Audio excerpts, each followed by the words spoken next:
16-year-old Zara Washington adjusts her head wrap nervously as a paper ball hits her back, laughter erupting behind her. She turns to face three sneering boys advancing toward her in the crowded school hallway. As the tallest one, Brady Collins, reaches to yank her head wrap, his wrist is suddenly caught in a vice-like grip. The hallway falls silent as a man with military straight posture appears seemingly from nowhere. The boy's face pales, not just from pain, but recognition. "Mr. Washington, I thought you were deployed overseas," Brady stammered. "I was," Zara's father replies quietly. "Now I'm home." Before we dive into this powerful story of injustice and resilience, drop a comment telling me where you're watching from today. Hit that like button if you've ever stood up against bullying, and subscribe to join our storytelling family. Now, how would you react if someone tried to bully your child? Let's see how this Navy SEAL father responds when racism and cruelty target his vulnerable daughter. Zara Washington had always been exceptional. Before cancer invaded her young body 7 months ago, she had been Ridgecrest High's rising star, breaking track records as a sophomore, maintaining straight A's, and winning the science fair with her project on cellular regeneration. The cruel irony wasn't lost on her that cells were now regenerating incorrectly inside her own body. Lymphoma. The word still felt foreign on her tongue, like speaking a language she never wanted to learn. Virginia Beach had always been home, but returning to school after missing most of sophomore year made everything feel alien. The hallways of Ridgecrest High seemed longer, the stairs more piercing, the whispers more pointed. Zara caught glimpses of her reflection in classroom windows, her once athletic frame now thin and fragile, her glowing brown skin now ashen, and beneath her vibrant collection of head wraps, complete baldness, where thick curls once grew. The demographic makeup of Ridgecrest High didn't help matters. In a school where 85% of students were white, Zara had always faced microaggressions, but her academic and athletic achievements had provided some shield. Now weakened by chemotherapy and radiation, that protection had evaporated.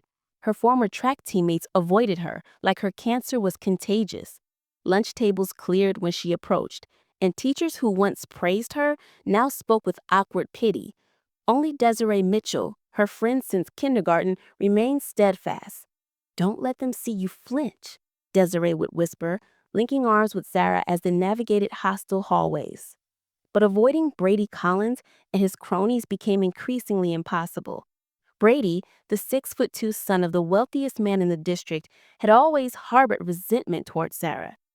Before cancer, she had rejected his unwanted advances with the confidence that bruised his ego. Now he saw her vulnerability as an opportunity for revenge. His sidekicks, Jason Fuller and Ethan Reynolds, followed his lead like trained attack dogs. Their campaign of torment started subtly, accidentally bumping into her fragile body in crowded hallways, knocking books from her weakened grip. But it escalated quickly. One Tuesday morning, Zara discovered her locker plastered with printouts of ball cancer patients with black faces crudely photoshopped onto them. The next day, she found her emergency medication missing from her backpack, only to see it later being tossed between Brady and his friends like a game. "Looking for this, cancer girl?" Brady had taunted, holding the pills just out of reach. "Maybe you're just faking for attention. My dad says lots of your people try to game the system." The racist undertones became overtones when they created a fake online fundraising page titled "Charity Case, Help the Dying Diversity Quota." The page featured unflattering photos of Zara sleeping in class when exhaustion from treatment overwhelmed her, alongside suggestions that she was exploiting white guilt to gain special treatment. When Zara reported these incidents, the school's response was tepid at best. Mr. Palmer, the white principal with thinning hair and perpetually pursed lips, suggested she was perhaps being too sensitive about teenage pranks. The school security officer, a former deputy who had been forced to resign from the police force after questionable incidents, told her that racial slurs were just words and she should toughen up.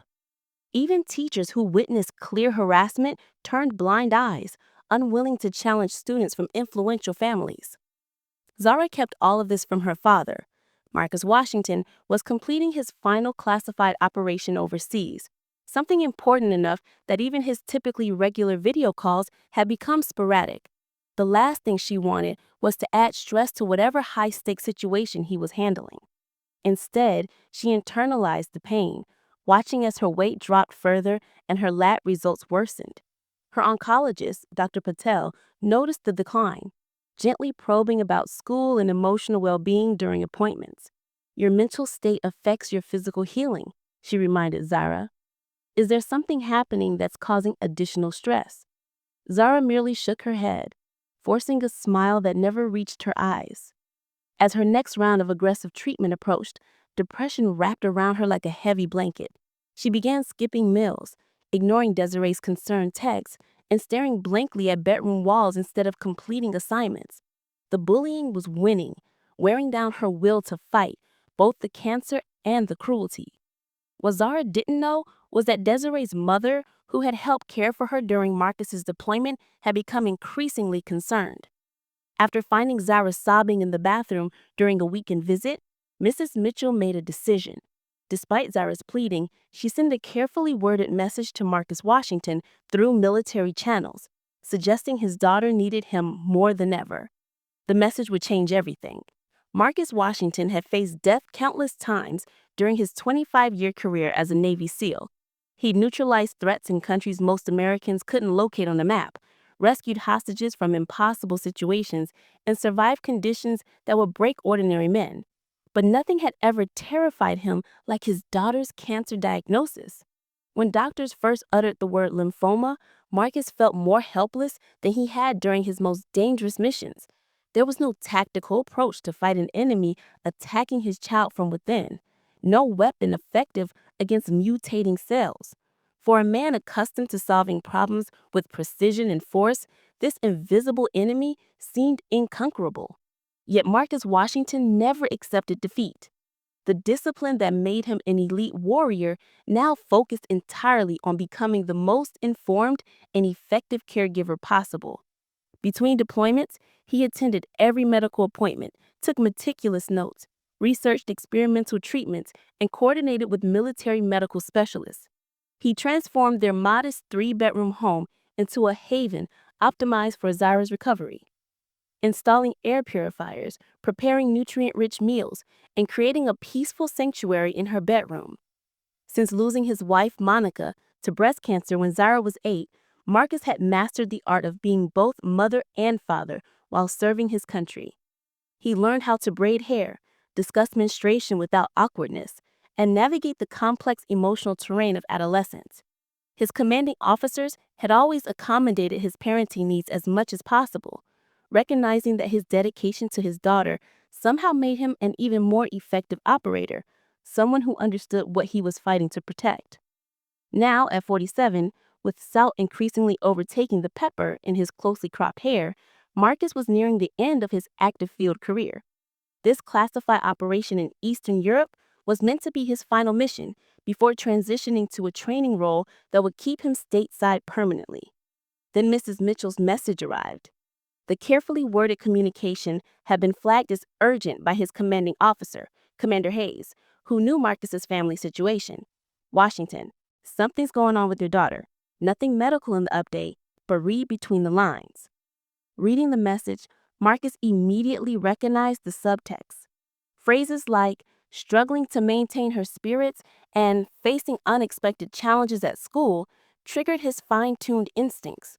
Within 24 hours, he has secured emergency family leave. Commander Hayes expedited the paperwork personally, telling Marcus, "Your war is at home now, soldier. Go win it." The transatlantic flight gave Marcus time to prepare mentally. He reviewed Zara's treatment schedule, made notes of questions for her doctors, and tried to imagine what might be happening beyond Mrs. Mitchell's diplomatic phrasing. When his plane touched down in Virginia, Marcus didn't even stop to change out of his uniform before driving straight home. Zara wasn't expecting him for another 3 weeks. He found her curled on the living room sofa, thinner than he remembered, her vibrant purple head wrap slightly askew as she dozed fitfully beneath the blanket. For a moment, he simply watched her breathe, cataloging changes since he'd last seen her. The sharper angle of her cheekbones, the darker circles beneath her eyes, the new tension in her expression, even in sleep. When he gently touched her shoulder, Zara startled awake, her eyes widening in disbelief. "Dad?" she whispered, then launched herself into his arms with surprising strength. "You're not supposed to be home yet." For several minutes, they simply held each other, communicating everything important without words. That evening, they fell into their comfortable routine. Marcus cooking her favorite vegetable curry while Zara sat at the kitchen counter pretending to work on homework. He noticed how she picked at her food despite claiming to be starving, how her normally expressive face seemed guarded, how she deflected questions about school with vague generalities. "Just the usual stuff, Dad. Biology is interesting, English is boring." When he gently pressed about friends, she mentioned only Desiree. "The track team is busy with competitions," she said, looking down. "I'm not really part of that anymore."